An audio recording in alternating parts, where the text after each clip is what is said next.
જય માતાજી મારા વાલા મિત્રો, જય ખુખાર મેલડીનો જય, મારી રામવાડી 71 માતાનો જય। આજના વિડીયોમાં તમારા બધાનું હાર્દિક સ્વાગત છે મારા વાલા મિત્રો। અને ચૈત્રી નવરાત્રિ ચાલે છે તો બધાને ભાઈ હેપી નવરાત્રિ। અને એટલું જ કહું કે આ ચૈત્રી નવરાત્રિમાં જે તમારા સપના હોય, તમારા ડ્રીમ હોય, તમારું જે હોય, તમારું દુઃખ હોય, તમારું કોઈ પણ પ્રોબ્લેમ હોય કે ગમે તે એવું હોય તો મને જણાવવા વિનંતી કે તમે મને કહેજો તો હું માતાજીને પ્રે કરીશ। આ નવરાત્રિમાં માતાજી જોરોશોરથી નવરાત્રિમાં બહુ જ પૂજા ચાલે છે, બધા કરતા જ હોય છે। અને નવરાત્રિમાં બહુ પવિત્ર દિવસો કહેવામાં આવે છે।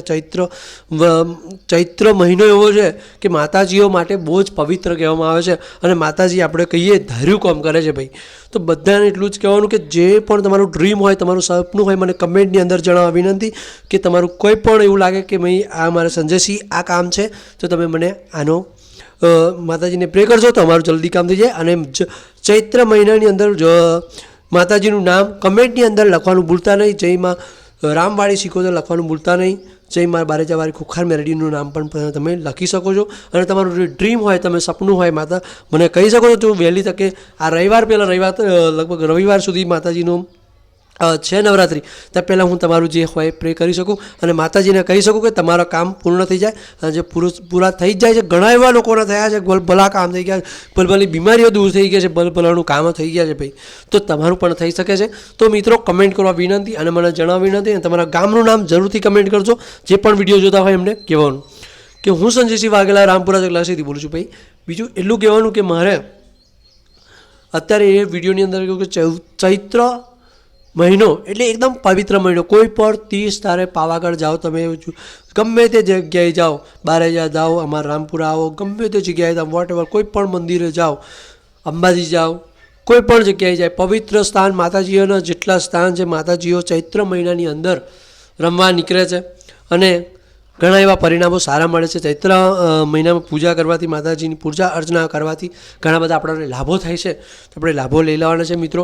અને હા ભાઈ, આ માંસાહારી કે બધા જેટલા પણ લોકો કરતા હોય એનો વાંધો નહીં, પણ હું એટલું કહું છું ભાઈ જેટલા પણ આ લોકો માંસાહાર જે બધું ખાય છે, દારૂ એવું પીવે છે, તો આ ચૈત્ર મહિનામાં ખાલી આટલું 9 દિવસ તમે પારી લેજો તો એ બહુ છે ભાઈ। આ 9 દિવસ તમારે કશું એવું કદી ખાવાનું નથી, કંઈ પીવાનું નથી, કંઈ આ 9 દિવસ ખાલી સાચવી લો, તમારી માતા તમારા પર પસંદ થઈ જશે મારા વાલા મિત્રો। તો વધારે કંઈ કેવું નથી મારે, એટલું કે એટલા માટે મેં આ વિડીયો બનાવ્યા છે કે ના મારા મિત્રોને જણાવું, ભક્તોને જણાવું કે પણ જેટલા પણ આપણા મારી 71 રામવાડી 71ના જેટલા પણ ભક્તો છે એ બધાને ખબર પડે કે શું છે ચૈત્ર મહિનો, કેમ પવિત્ર કહેવામાં આવે છે, બરાબર છે। બીજું કે ચૈત્ર મહિનાની અંદર પાવાગઢની અંદર એટલી બધી ભીડ હોય છે કે ઘણા બધા ચાલતા જતા હોય છે મિત્રો। તમે પણ જાઓ। અને હું તો કહું છું જેટલા પણ આવા તીર્થ સ્થાનો છે, મોટી મોટી જગ્યાઓ છે, તે આપણે ચાલતા નહીં તો પણ ગમે તે આવા મોટા મોટા ડુંગરો માતાઓ જેટલી બેઠેલી છે તો એ આપણે અમુક ટાઈમ થાય એટલે જવું જોઈએ। તો તમને એનું બહુ સુખ મળશે, બહુ સુખ શાંતિ થશે, ઘરમાં પણ બધી બહુ બરકત આવશે। તમે પણ વિચારમાં પડી જશો કે આવી જગ્યા, આ બહુ પવિત્ર જગ્યાઓ હોય છે મિત્રો। આ જગ્યાએ જવાથી દર્શન કરો એટલે તમારું જીવન ધન્ય થઈ જાય।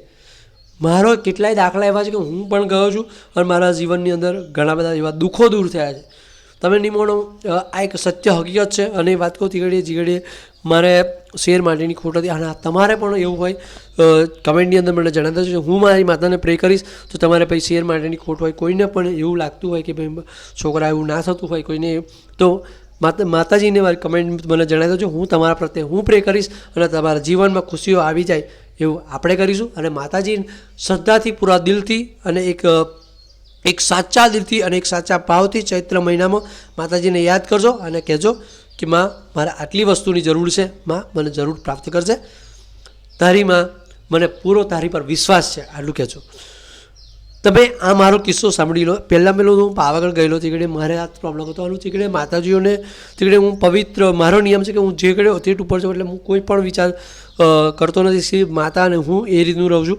તો જે હું પાવાગઢની અંદર ઉપર ગયો, દર્શન કરી લીધા। જે મારી મનોકામના હતી મેં માતાજીને કહી દીધી, મહાકાળી માતાને મેં જણાવી કે મામા આવું છે તો માં મારા જીવનની અંદર ક્યારે ખુશી આવશે અને ક્યારે બધું આ થશે। તો હું પાવાગઢ નીચે ઉતરતો ઠેઠ લગભગ પહોંચીને નીચે આવી, મારા પર ફોન આવી ગયો મારા વાઈફનો કે આવું છે, ખુશીના સમાચાર છે। હું ખુશ થઈ ગયો મિત્રો કે હા જય માતાજી, આ માતાજીએ મારી મનોકામના પૂર્ણ કરી લીધી અને હું દર્શન કરવા આવ્યો। મને ખરેખર આ મારું મારું મન જીતી લીધું માતાએ અને મને કે ના હું પાવાગઢ ઠંડો જાઉં છું, ઘણી ટાઈમ હું પાવાગઢ જાઉં છું ભાઈ, અને જઉં એટલે માતાજીના દર્શન કરીને બહુ ધન્ય બનું છું. તો તમે પણ ધન્ય બનશો અને માતાજીના આવા તીર્થ સ્થળો અંબાજી જજો, ગમે તે જગ્યાએ જજો, બહાર જજો, ગમે તો જાઓ, માતાજીનું મન સાફ રાખીને દર્શન કરજો. અને જો તમારી કુળદેવીને જરૂરથી આ ચૈત્ર મહિનામાં કુળદેવીની પૂજા કરવાનું ના ભૂલતા. તમારી જે કુળદેવી હોય એને તો પ્રસન્ન કરી લેજો અને માતાજીને રોજ પૂજા અર્ચના કરજો અને કહેજો કે મા કુળદેવી અમારી મનોકામના પૂર્ણ કરશે અને અમારા જીવનમાં ખુશીઓ ભરી દેશે. ઘરું આવી પૂજા કરવાની હોય છે મિત્રો. ચૈત્રી નવરાત્રિમાં આપણે જે કહીએ ને માતાજી જરૂરથી સાંભળે છે અને આપણી મનોકામના જરૂરથી પૂરી કરે છે. એટલે જ કહું છું કે ચૈત્રી નવરાત્રિમાં પૂજા કરવાનું ભૂલતા નહીં.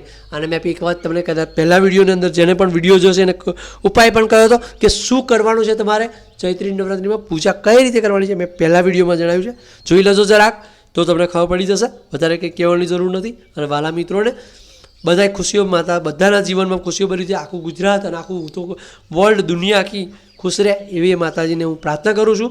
તમે પણ ખુશ રહેજો. અને હા, નવા મિત્રો હોય ચેનલ સબસ્ક્રાઈબ કરી લેજો. વિડીયો પસંદ આવ્યો હોય તો લાઇક કરી લેજો મારા વાલા મિત્રો. અને મને તો મારા ઓડિયન્સ પર પૂરો ભરોસો છે કે વધુને વધુ અને શેર કરજો મિત્રો. જય માતાજી. હું સંજયસિંહ વાઘેલા રજા લાવું છું. જય માતાજી. જયમાં કુખાર મેળવી, જયમાં રામવાળી શીખો માતાનો જય અને હર હર મહાદેવનો જય. જય માતાજી.